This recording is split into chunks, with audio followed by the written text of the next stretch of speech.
बिस्मिल्लाहिर्रहमानिर्रहीम। अस्सलाम वालेकुम नादरीन, आप यूट्यूब चैनल देख रहे हैं। मैं इमरान खान हूँ। नादरीन, दरियाओं की सूरत हाल मैं आपको बताता हूँ, लेकिन सबसे पहले मैं आपको ये बताऊँ कि इसके बाद जो मेरा नेक्स्ट वीलॉग होगा वो लाइव होगा और उसमें हम 6 घंटे तक आपके साथ मौजूद रहेंगे। मेरे साथ हमारे बहुत सारे साथी हैं पाकिस्तान के मीडिया के। ये वो तमाम लोग हैं जिन्होंने रियासत के सामने घुटने टेकने से इनकार किया। ये वो तमाम लोग हैं जो अपनी पूरी ताकत के साथ खड़े रहे। इनमें हमारे साथ समीना पाशा साहिबा मौजूद होंगी, खातून है, मैंने सबसे पहले उनका नाम लिया। और यह मकबूल जान साहब, हारून रशीद साहब, हमारे साथ समी इब्राहिम साहब होंगे, साबिर शाकिर साहब होंगे, उमर दराज गोंदल साहब होंगे, हमारे साथ सभी काजमी साहब होंगे और मेरे बड़े प्यारे दोस्त मेरा भाई सिद्दीक जान मेरे साथ मौजूद होंगे। और बहुत सारे हमारे दोस्त हैं मीडिया के जो हमें ज्वाइन करेंगे। हम एक टेलीथॉन करने के लिए जा रहे हैं और ये लाइव टेलीथॉन होगी। जो दरियाई इलाके हैं जहाँ पे सैलाब आया वहाँ से सारी सूरत हाल आपके सामने रखेंगे।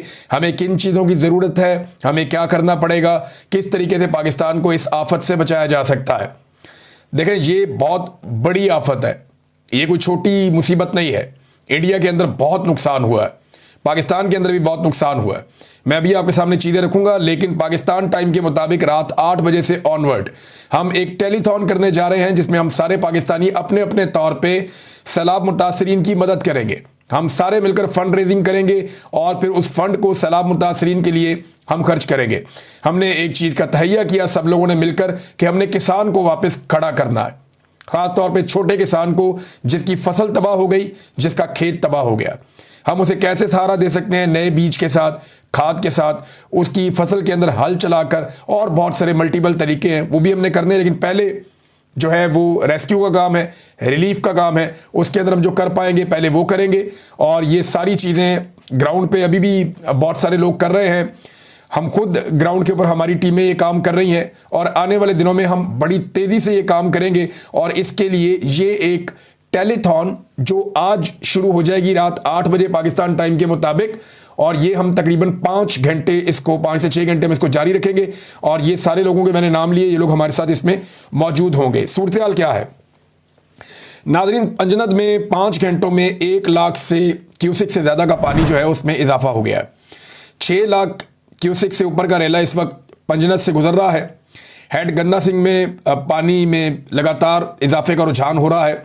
हालांकि इंडिया में बारिशें रुकी, इसके बावजूद जो पानी का फ्लो है, जो पीछे से पानी आता चला जा रहा है, वो रुक नहीं रहा। और अभी इतला आई है कि इंडिया में मजीद बारिशें आने वाले दिनों में शुरू हो जाएंगी, जबकि पाकिस्तान में अगले 2 से 3 दिन में बहुत तेज़ बारिशों की और तूफ़ानी बारिशों की पेशन गोई है। बेशतर अजला के अंदर ये बारिशें हो सकती हैं, ये 9 सितंबर 10 सितंबर इन दिनों के अंदर। तो सूरत हाल अभी गंभीर है और हमें किसी बड़े चैलेंज का खुदा न खास्ता सामना करना पड़ सकता है। लेकिन जो अब तक की है डिटेल वो मैंने आपके सामने रखी। मुल्तान में इमरजेंसी नाफिज हो गई है। वहाँ पे जलालपुर पीर वाला का जो मुख्तलिफ बंद थे, जो ब्लॉकेज लगे हुए थे पानी के आगे, वो टूट गए हैं। और उसके बाद दर्जनों देहात और दर्जनों बस्तियाँ ज़ेरे आब आ गई हैं। ये पीर महल का इलाका पूरा का पूरा डूबा हुआ है। मुल्तान की सराउंडिंग में जो एरियल व्यू लिया है मीडिया के लोगों ने, उससे पता चलता है कि सारे के सारे इलाके डूब गए हैं और वहाँ पे इमरजेंसी नाफिज की गई है। पंजाब हुकूमत ने भी ये कहा है कि इस तरफ जाने से गुरेज करें लोग और इंतज़ामिया की बात माने। मसाजिद के अंदर ऐलान करवाए गए हैं क्योंकि इससे पहले किसी को आइडिया नहीं था कि ये एरिया डूब जाएगा, लेकिन पानी इतनी शिद्दत से आ रहा है कि वो कंट्रोल नहीं किया जा सका। इंडिया में भी इसी तरह हुआ है, वहाँ बहुत बड़ी तबाही हुई है। और सतलुज में इंडिया ने फिर पानी छोड़ा, उन्होंने उसकी बाकायदा वार्निंग जारी की। वो वक्तन फवक्तन वार्निंग दे रहे हैं, पानी छोड़ रहे हैं, जबकि इंडिया के अपने अंदर एक बहुत बड़ी तबाही आई है। यानी जितना जानी नुकसान पाकिस्तान में हुआ, इससे ज़्यादा जानी नुकसान इंडिया में हुआ है। जितना मवेशियों का नुकसान पाकिस्तान में हुआ, इससे ज़्यादा मवेशी हमने इंडिया में बहते हुए देखे हैं। बल्कि बहुत सारे मवेशियों की लाशें उनकी बहती हुई पाकिस्तान आ गई हैं। बल्कि उनकी कुछ डेड बॉडीज़ के बारे में खबरें चल रही थी कि इंडिया के साथ दरिया में वहाँ से कुछ डेड बॉडीज़ पाकिस्तान भी पहुँची हैं, इंसानों की भी। एहसन इकबाल साहब जो हमेशा बड़ी लंबी प्लानिंग करते हैं, लंबी बात करते हैं, तो एहसन इकबाल साहब ने बताया और ये इस बात का एतराफ़ किया कि सैलाब ने हमें 30 साल पीछे धकेल दिया है। ये एहसन इकबाल साहब कह रहे हैं। अब मुझे ऐसा लगता है कि ये वो कह रहे हैं हमारी 30 साल की जो मेहनत है वो सैलाब बहा कर ले गया है। सैलाब से सड़कें, रास्ते, पुल और देहात सारे हमारे तबाह हो गए हैं, ये एहसन इकबाल साहब ने कहा। फिर एक और जगह पे एहसन इकबाल साहब कहते हैं कि ये भारत ने हमसे बदला लिया अपनी शिकस्त का। देखिए, भारत के अंदर जो तबाही हुई है वो पाकिस्तान से ज़्यादा हुई है। उनका किसान पाकिस्तान से ज़्यादा मुतासर भी हुआ है, उनके देहात, उनकी फसलें भी तबाह हुई हैं। उनके मवेशियों का नुकसान बहुत बड़ा है, जानी नुकसान भी भारत में बहुत बड़ा हुआ है। तो उनका नुकसान हुआ और हमारा भी नुकसान हुआ। इसको आबी जारहियत नहीं कह सकते, ये बात पाकिस्तान के वजीर दिफा ख्वाजा आसिफ खुद अपने मुंह से कह चुके हैं। अब इंडिया में डाल के तो आप नहीं बच सकते ना। जो बंदोबस्त आपने करना था, दरियाओं के रास्ते में सोसाइटियां बन गई, उनके रास्ते रोक लिए गए, ये तो होना था। फिर एक कुदरती आफत है, बहुत ज़्यादा पानी आया, तो डेफिनेटली उसने अपने रास्तों से गुजरना था। जब आप रास्ते ब्लॉक करेंगे तो पानी अपने रास्ते बदलेगा। तबाही तो ज़्यादा इंडिया में आई है, पाकिस्तान ने तो ऐसा लगता है खुद तबाही को दावत दी है। हमारी बैड गवर्नेंस की वजह से, नाकिस प्लानिंग की वजह से भी हमें मार पड़ी है। तो नाजरीन, इस वक्त यानी इंडिया में तो बारिशें उसी वक्त हो रही थी ना, वहाँ तो सैलाब का उनको आइडिया नहीं, मौका ही नहीं मिला संभलने का। लेकिन हमें तो पहले से हम आगाह हो गए थे कि इतने दिनों के बाद आ रहा है। इसके बावजूद हम अपने मवेशियों को, अपने लोगों को, अपने नुकसानात को कम करने में हम कामयाब नहीं हुए। ये एक एहसन इकबाल साहब का एतराफ़ है बैड गवर्नेंस का। यानी अब वो सैलाब के खाते डालेंगे अपनी सारी नाकामियों को। ये जो आगे आने वाले दिनों में महंगाई आएगी, जो बेरोज़गारी आएगी, जो गुर्बत आएगी, जो परेशानी आएगी, एहसन इकबाल साहब ने उसको सैलाब के खाते में डाल दिया। बांग्लादेश में बहुत सैलाब आते हैं, उन्होंने कभी ऐसा नहीं कहा कि हम 30-40 साल पीछे चले गए। वो दोबारा खड़े होते हैं, फिर से अपने आप को बनाते हैं, और 2 साल के बाद पता भी नहीं चलता कि वहाँ कोई मुसीबत आई थी। अब इंडिया में पाकिस्तान से तकरीबन आप एक जैसा कर लें चले, जैसा सैलाब पाकिस्तान में आया वैसा ही इंडिया में भी आया। लेकिन इंडिया में किसी ने नहीं कहा कि वो 30 साल पीछे चले गए। आप 1-1.5 साल के बाद, 2 साल के बाद देखिएगा इंडिया में सारी चीज़ें नॉर्मलाइज हो जाएगी। लेकिन पाकिस्तान में क्योंकि हुकूमत अवाम के ऊपर ही छोड़ देती है, वो मुतासरीन के ऊपर ही छोड़ देती है कि अपनी कमर खुद ही सीधी करो, अपना इलाका खुद ही ठीक करो, अपने मामलात को खुद बेहतर करो, लिहाजा यहाँ पे फिर चीज़ें जल्दी ठीक नहीं होती। तो इस तरह के बहाने बनाए जाते हैं, जनाब सैलाब की वजह से हम तबाह हुए, वरना हम तो बहुत कोई स्विट्ज़रलैंड बनने जा रहे थे। अब ये चीनी का, गंदम का और चावल का जो हालिया बहरान है, ये याद रखिएगा सैलाब से पहले का है। ये जो गंदम वाला इन्होंने पाकिस्तानियों को चूना लगाया और किसान को ख़ास तौर पे, ये सैलाब से पहले का है। ये चीनी वाला स्कैंडल सैलाब से पहले का है। और ये जो हालिया बहरान पैदा हो गया हमारे सरों के ऊपर, ये चावल का भी, ये इनकी वजह से है और इनकी मेहरबानी की वजह से है।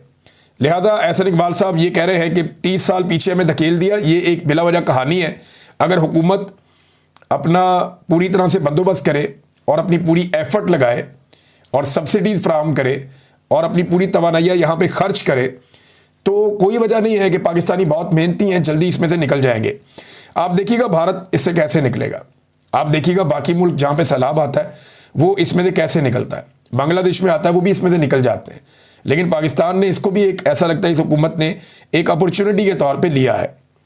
नादरीन, एक और मेरे पास यहाँ पे एक खबर है, अकबर बाजुआ साहब ने खबर दी है। ये बड़ी इंटरेस्टिंग खबर है। एक वीडियो है, उसमें नज़र आ रहा है कि कुछ पाकिस्तानी किसान खड़े हैं, देहाती लोग खड़े हैं, एक पीछे जो है वो पानी की बेड़ी एक खड़ी हुई है। पानी के ऊपर एक कश्ती चलती है ना, एक बेड़ी भी चलती है। वो सजाद अली के गाने में शायद आपने सुना होगा, जो लोग नहीं जानते कि बेड़ियाँ, तो ये बेड़ी जो होती है ये पानी के ऊपर चलती है और इसको एक लंबे डंडे के साथ चलाते हैं। ज़मीन में उसका वो दरिया के नीचे जाके वो लगता है 30-30, 25-25 फुट लंबा एक डंडा होता है, उसके ज़रिए से इसको ले जाते हैं। बाद औक़ात कोई चप्पू से भी चला लेते हैं छोटी बेड़ी को, लेकिन ये डंडे के साथ चलती है ज़्यादातर। और इसके अंदर ट्रैक्टर ट्रालियाँ भी ले जाते हैं, जानवर भी ले जाते हैं। इसमें बहुत वज़न आप डाल सकते हैं बेड़ी के अंदर। ये हमारे दरियाओं पे बहुत हैं यहाँ पंजाब में। तो एक बेड़ी पीछे खड़ी है और उसमें वो किसान उतर रहे हैं और वो बता रहे हैं कि जनाब हम इंडिया वाली साइड पे गए थे, वहाँ से हम चारा काट के लाए। तो वो जो पूछने वाला है वो पूछता है कि इंडिया से चारा काट के लाए? उन्होंने कहा जी बिल्कुल हम वहाँ से लेकर आए। उन्होंने आपको मना नहीं किया? वो कहता है जी उन्होंने मना नहीं किया। उन्होंने कहा देखिए अगर आपके जानवर इससे ज़िंदा बच सकते हैं तो आप काट कर ले जाएँ। हमारे ये कंडों पे, किनारों पे जो चारा जितना लगा हुआ है ये आप ले जाएं काट के और जाके अपने जानवरों को आप दें। वो कहता है उन्होंने मना नहीं किया हमें, बल्कि वो बहुत अच्छे हैं, उन्होंने हमें अलाउ कर दिया कि एक मुसीबत आई हुई है, एक परेशानी है, अगर ये पाकिस्तानी है तो क्या हुआ, जानवर इनके मर रहे हैं। उन्होंने कहा जी हमें हुकूमत की तरफ से कोई इमदाद नहीं पहुँची, हमें पाकिस्तान वाली साइड से कोई चीज़ नहीं मिली, हम इंडिया वाली साइड पर जाते हैं, चारा काटते हैं। उसने पूछा BSF आपको मना नहीं करती? तो उन्होंने कहा जी वो हमारी मजबूरी समझते हैं। वो कहते हैं अगर आपका इससे गुजारा होता है तो आप काट कर ले जाओ। तो हम जाते हैं और जाकर काट कर ले आते हैं। ये एक बड़ा अच्छा जेस्चर है। और देखें दोनों तरफ बॉर्डर के एक ही तरह के लोग रहते हैं। अच्छी बात यह है कि इंसानियत के नाते एक दूसरे के जानवर बचाना, एक दूसरे की इंसानों की जानें बचाना, ये बहुत ज़रूरी है। और ये कई मरतबा ऐसा हुआ कि दोनों तरफ के लोगों ने एक दूसरे की जान भी बचाई किसी आफत की सूरत में। तो ये किसानों ने जब ये दिखाया तो वो वीडियो बड़ी बड़ी ज़बरदस्त वीडियो है कि अगर अमन हो और प्यार मोहब्बत से रहें हमसाए और शरारत ना करें और जो बड़े मसाइल हैं उनको हल करें तो बड़ा पोटेंशियल है इस खित्ते के अंदर आगे बढ़ने का। नाज़रीन, एक और चीज़ मैं आपको बताता हूँ, ये रेस्क्यू इस वक्त सबसे मेन इदारा है जो दिखाई दे रहा है। अगर रेस्क्यू को टिकटॉक्स के लिए इस्तेमाल ना किया जाए तो मैंने पहले भी कहा कि अगर किसी ने सबसे ज़्यादा सरगर्मियों में हिस्सा लिया लोगों को बचाने की, वो रेस्क्यू है इदारों में से। पाकिस्तान के जितने इदारे हैं सारे इदारों को आप एक तरफ करें और रेस्क्यू अकेला जो है उसने बहुत काम किया है। ये इदारा परवेज़ इलाही साहब ने बनाया था, लेकिन शहबाज शरीफ साहब ने रेस्क्यू के इदारे से बदला लिया, दो इदारों से। परवेज़ इलाही साहब ने ट्रैफिक वार्डन बनाए थे और एक रेस्क्यू 1122 बनाई थी। इन दोनों से शहबाज शरीफ ने बदला लिया। वार्डन्स की तो कई सालों तक उन्होंने तनख्वाहें नहीं बढ़ाई, उन्हें बहुत तंग किया। वो बेचारे एहतजाज करते थे, रोते पिटते थे कि जनाब परवेज़ इलाही का इसके ऊपर छाप है, लिहाजा हमने इसको चलने नहीं देना। दूसरा जो आपका ये था रेस्क्यू 1122, शहबाज शरीफ साहब ने इसको भी इसकी वो हालत कर दी कि यहाँ पे मेरे पास ये खबर है, ये देखें, ये इस खबर के अंदर बाकायदा ये इश्तिहारात छपे हुए हैं और ये इश्तिहारात अखबार के अंदर छपे हुए हैं और लिखा हुआ है आपका माली ताउन ज़िंदगी बचाने में मुआवन, donate to rescue 1122 to save lives. यानी रेस्क्यू 1122 को आप डोनेशंस अपनी दें, यानी चंदे पे चलने वाला इदारा इसको बनाकर रख दिया। नेशनल बैंक ऑफ पाकिस्तान का PCSIR ब्रांच लाहौर में FC कॉलेज के साथ जो है, यहाँ मैं पढ़ता था, इधर हम खाना खाने जाते थे, तो उन्होंने कहा जी एमरजेंसी सर्विस फंड के अकाउंट नंबर, आगे अकाउंट नंबर लिखा हुआ है, इसके अंदर पैसे जमा करवा दें। तो शहबाज शरीफ के दौर में इसी रेस्क्यू 1122 को चंदे से भी चलाया गया और फिर जब पाकिस्तान तहरीक इंसाफ का दौर आया तो उन्होंने हर ज़िले तक इसको फैलाया। परवेज़ इलाही वापस आ गए ना, स्पीकर बन गए पंजाब असम्बली के, उस्मान बुज़दार वज़ीर आला बन गए। तो क्योंकि परवेज़ इलाही का एक प्रोजेक्ट था, बड़े अरसे तक यतीम रहा, तो उन्होंने आकर कहा जी फैलाओ इसको दोबारा। आज वही रेस्क्यू 1122 है जो परवेज़ इलाही साहब के दौर में और उस्मान बुज़दार के दौर में तमाम ज़िलों तक फैलाया गया। आज वो रेस्क्यू 1122 काम आ रहा है। अगर मरियम नवाज साहिबा अपने टिकटॉक रोक दें, ये जो थोड़ी देर के बाद जाके रेस्क्यू वालों को सबको इकट्ठा कर लेती हैं और उसके बाद वहाँ टिकटॉक्स बनते हैं, अगर ये चीज़ें रोक दी जाएँ तो मुझे उम्मीद है कि ये लोग मज़ीद काम कर सकेंगे, इनके ऊपर से दबाव हट जाएगा।